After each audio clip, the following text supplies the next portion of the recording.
آج ہم اللہ والا کسے سمجھتے ہیں؟ آج ہم اللہ والا کہیں شعبدہ بازی کرنے والے کو تو نہیں سمجھتے۔ آج ہم اللہ والا صرف بڑی بڑی باتیں کرنے والے کو تو نہیں سمجھتے۔ آج ہم اللہ والا جھاڑ پھونک کرنے والے کو تو نہیں سمجھتے۔ آج ہم اللہ والا تعویذ گنڈے کرنے والے کو تو نہیں سمجھتے، جنتر منتر کرنے والے کو تو نہیں سمجھتے۔ یاد رکھیے، یہ اللہ والوں کا پیمانہ نہیں ہے، اور یہ ہماری سب سے بڑی غلطی ہوگی کہ اگر ہم یہ سمجھ لیں کہ اللہ والا جھاڑ پھونک کرنے والا ہے۔ یہ الگ بات ہے کہ دعا تعویذ کے ضمن میں علماء کرام کے اپنے فرمودات موجود ہیں، لیکن آج کے دور میں لوگ اللہ والا سمجھ کر جن کے پاس جا رہے ہیں، جن کے قریب جانے کے بارے میں سوچ رہے ہیں، وہ کوئی اور نہیں، یہ دعا تعویذ والے بابا نظر آتے ہیں۔ لیکن جان لیجئے کہ دعا تعویذ کرنے والے بابا یہ کوئی اللہ والے نہیں۔ یہ ہو سکتا ہے کہ کوئی اللہ والا آپ کو کچھ دے دے، آپ کو دے دے، اس کے دینے میں اللہ نے شفا رکھی ہوگی، اس کے عطا کرنے میں، اس کی دعا میں اللہ نے شفا رکھی ہوگی، لیکن جو آج ہم نے غلط محور پکڑ لیا ہے، پہلے اس سے بچے۔ سب سے پہلے تو اللہ والے کو جانے اور ان کی صحبت اختیار کرے، اور مرشد کامل تلاش کرے، اور پیر کامل کی صحبت اختیار کرے۔ لیکن وہ بھی کس شان کے ساتھ؟ کہتے ہیں نا، پانی پیو چھان کے، پیر کرو پہچان کے۔ اس شان کے ساتھ جب پیر کو پہچان کر کے آپ ان کی صحبت میں رہو، تو ان کی صحبت کا حق آپ کیسے ادا کریں گے؟ ان کی صحبت کے لیے آپ کیسے حق ادا کریں گے؟ اس پر غور و فکر کرنا ہے کہ آخر اگر ہمیں اللہ والا مل گیا اور ہم نے اللہ والے کی صحبت اختیار کی، تو اب اس کی صحبت کا حق کیسے پورا ادا کریں گے؟ اس کی صحبت کا آداب کیسے پورا کریں گے؟ آج ہم کسی اللہ والے کے پاس جاتے ہیں تو اللہ والے کے پاس جانے کا اصل مقصد اپنی دنیا سنوارنا ہوتا ہے، اور یہ بہت ہی غلط بات ہے، کیونکہ اللہ والے جو خود دنیا سے دور ہو جاتے ہیں، ہم ان کے پاس اپنی دنیا مانگنے جاتے ہیں، ہم ان کے پاس دنیا طلب کرنے جاتے ہیں، دنیا کی عزت کے لیے جاتے ہیں، دنیا کی ناموری کے لیے جاتے ہیں، جبکہ اللہ والے کے پاس ہم جائیں تو ہمارے جانے کا مقصد الگ ہونا چاہیے۔ ہمارے جانے کا مقصد اللہ ہی ہونا چاہیے کہ ہم اللہ والے کے پاس جائیں تو وہاں جانے کے بعد ہم ان سے وہی چیز طلب کریں وہ جو بانٹنے والے ہیں۔ جیسے اگر ہم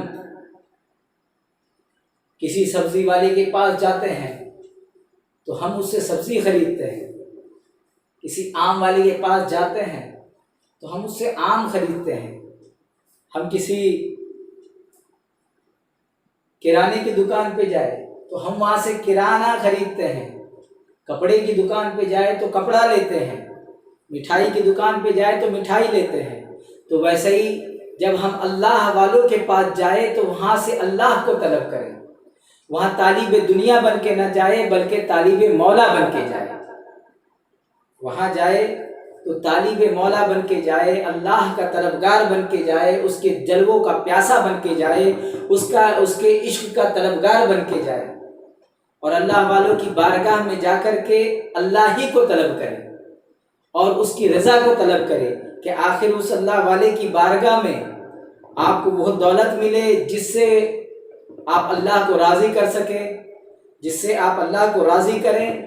اور اللہ رب العزت کی جلووں تک، اس کی قرب تک رسائی کر سکے۔ لیکن ہم اور آپ نے آج اللہ والوں کو کیا بنا دیا؟ ہم نے کیا بنا دیا؟ ہم جاتے ہیں ایک اللہ والے کے پاس، اور جانے کے بعد ہم کیا کہتے ہیں؟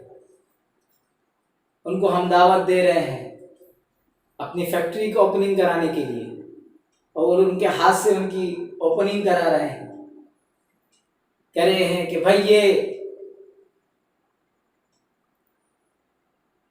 فیکٹری ہے، دھاگے کی فیکٹری ہے، لیجیے اپنے ہاتھ سے روئی ڈال دیجیے،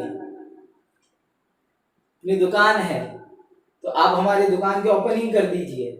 اس طریقے کے کام آپ جا رہے ہیں اور خالی اللہ والے سے دنیا مانگ رہے ہیں،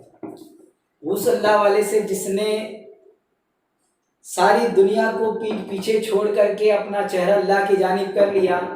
آپ اس اللہ والے سے دنیا مانگ رہے ہیں جس نے اپنے آپ پر دنیا کو حرام کر لیا، تو اس دنیا کو آپ اسی اللہ والے سے مانگ رہے ہیں۔ میں اس بار یہ نہیں کہتا کہ اللہ والے آپ کو کچھ عنایت نہیں کریں گے، اللہ والے دنیا آپ کو دیں گے، اللہ والے، اللہ رب العزت نے ان کی یہ شان رکھی ہے، ان کی برکت رکھی ہے کہ اللہ رب العزت ان کی دعاؤں کے صدقے میں آپ کی مشکلوں کو ٹال دیتا ہے، ان کی دعاؤں سے، ان کی برکتوں سے آپ کی پریشانیوں کا حل ہوتا ہے۔ لیکن آپ اللہ والوں کی صحبت کا حق اس بات سے نہیں ادا کر سکتے۔ اللہ والوں کی صحبت کا حق اگر آپ ادا کر سکتے ہو تو صرف اس طریقے سے کر سکتے ہو کہ آپ جب اللہ والوں کی بارگاہ میں رہیں تو آپ ان کی بارگاہ سے اللہ سے محبت کیسی ہو جائے، اللہ کی رضا آپ کیسی طلب کریں، اللہ کی رضا میں آپ کی زندگی کیسی گزرے، آپ اپنے رب تک کیسے پہنچے، اپنے رب تک، رب کی معرفت کیسے حاصل کرے، رب کے جلووں میں کیسے گم ہو، یہ چیز طلب کرنی ہوتی ہے۔ بجائے اس کے دنیا طلب کرنا، یہ سراسر جو ہے یہ اس اللہ والے کی بارگاہ کا حق ادا نہ کرنا ہے، یعنی کما حق ہو ان اللہ والوں کی بارگاہ کی جو آداب ہے وہ ہم بجا نہیں لاتے۔ تو اگر ہم یہ چاہتے ہیں کہ ہم آداب بجا لائیں تو ہمارے لیے سب سے پہلی ضروری بات یہ ہے کہ ہم وہاں طالب مولا بن کے جائیں، ہم اللہ کی خشیت دل میں لے کے جائیں، اس کی محبت کو اجاگر کرنے کے لیے ان کی بارگاہ میں جائیں، نہ کہ دنیا طلب کرنے کے لیے۔ تو اللہ رب العزت ہمیں سمجھنے کی توفیق عطا فرمائے کہ ہم اللہ والوں کا حق جو ادا کرنا چاہتے ہیں وہ صرف اسی ذریعے کر سکتے ہیں کہ ہم اللہ والے کی بارگاہ میں جائیں تو وہاں سے اللہ کی معرفت حاصل کریں، اس کا عشق حاصل کریں، اس کی رضا حاصل کرنے کے جو طریقہ کار ہے وہ ان اللہ والوں سے حاصل کریں، ورنہ ہماری حالت تو ایسی ہو جائے گی کہ ہم ایک وقت کے سلطان کے پاس پہنچے اور اس بارگاہ میں جانے کے بعد جب سلطان نے یہ کہا کہ تمہیں کیا چاہیے، تو ہم کہہ رہے ہیں اس عظیم سلطان کی بارگاہ میں کہ ہم کو کنکڑ پتھر چاہیے، ہم کو کنکڑ پتھر چاہیے، تو یہ کنکڑ پتھر مانگنا یہ اس سلطان کے شایان شان نہیں، تو یہ اولیاء کرام جو سلطان الفقراء ہوتے ہیں، اولیاء کرام جو اس کائنات کے عظیم اللہ رب العزت کی روحانی سلطنت کے سلطان ہوتے ہیں، ان کی بارگاہ میں جا کر کے ہم دنیا کے کنکڑ پتھر نہیں مانگے، بلکہ وہاں جانے کے بعد ہم اللہ کی محبت مانگے۔ اللہ رب العزت ہمیں ان کی محبت مانگنے کی توفیق عطا فرمائے۔ وآخر دعوانا